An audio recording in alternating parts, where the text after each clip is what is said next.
another interesting edition of the Richard Solomon YouTube page. If this is your first time on this page, kindly hit the like button, kindly subscribe and please turn on your notifications. My name is Ambassador Richard Solomon and I'm very happy to be back to this channel. It's been 4 weeks I uploaded and I've missed you all and I'm very sure that you all have missed me too. Today we'll be discussing a very important topic and a very interesting one at that. We'll be discussing about the 2023 general elections. After the 2023 general elections, the candidate of the All Progressive Congress (APC), in person of Asiwaju Bola Ahmed Tinubu, was declared as the president-elect and the winner of the 2023 general elections, while Atiku Abubakar of the People's Democratic Party (PDP) was declared as the second position, and Labour Party's candidate Peter Obi was declared as the third position of the general elections. And today I'll be discussing about whether or not Peter Obi is going to win, just like he has always done. You agree with me that Peter Obi is one of the most favored Nigerian politician that has enjoyed judgment in his favor from the judiciary. So this time around, is he going to win or not? I'll be sharing my opinion. Now, it is very important that I raise this cogent point that the court of law is not a court of emotions. The court of law is not a court that gives judgment based on what you feel or what I feel. The court of law is a court that gives judgment based on the evidence or evidences brought before it. And this has been established in plethora of cases. In the case of owner versus state, evidence was described as the life soul of any proceeding, and without it, the court of law cannot give judgment.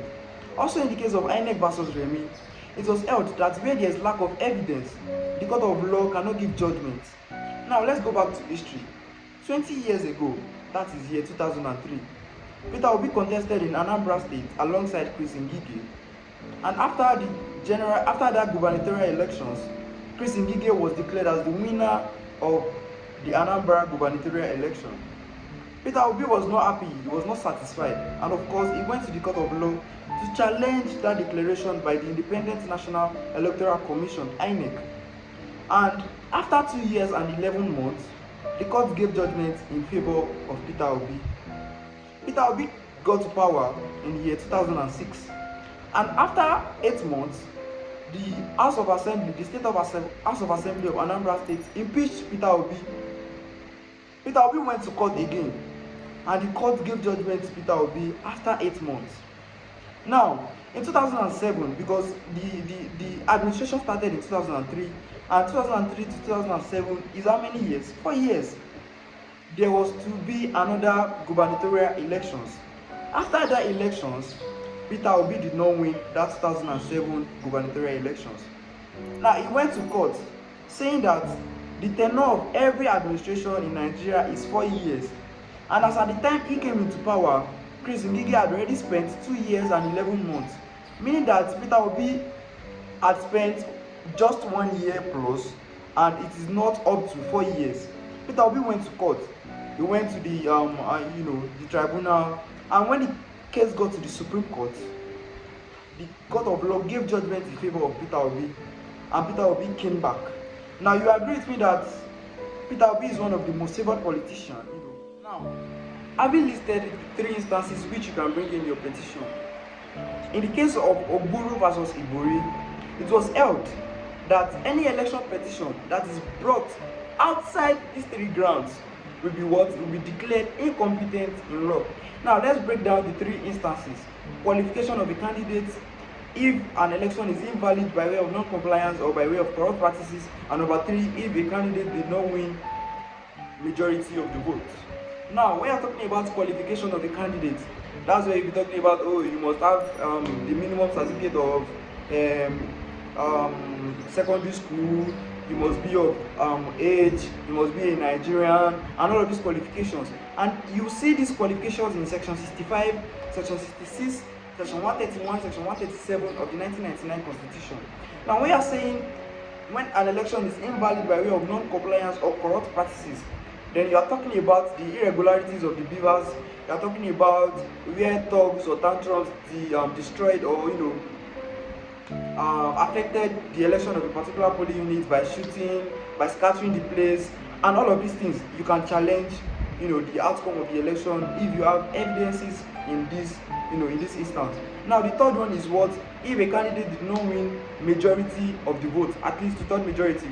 You have 36 states in Nigeria and the Federal Capital Territory, and you have to win at least 24 states and the Federal Capital Territory. Even though this brought a lot of controversies in the few weeks, but I will not be going there today. For any petition to succeed, you must prove that that petition is valid, number one. Number two, that it has substantially affected the outcome of that election. And how do you prove that it has substantially affected the outcome of the election? You must prove by giving cogent evidences. Like I said earlier, the court of law is not a court of emotions. The court of law will give judgment based on the evidences brought before it. And now, in the case of Oke versus Mimiko, it was stated that you have to give cogent evidences in order for you to be able to prove that the non-compliances or the corrupt practices are substantially affected the outcome. We read the petition brought by Peter Obi. Having read through, I realized that the petition focuses on the qualification of Asiwaju Bola Ahmed Tinubu, that Asiwaju is not qualified, he has been involved in some corrupt practices and some other related issues, and also made cogent point on the invalidity of the election by way of non-compliance and by way of corrupt practices. In conclusion, guys, Peter Obi, the candidate of the Labour Party, will win the court if the court is convinced beyond reasonable doubt based on the cogent evidences placed before it.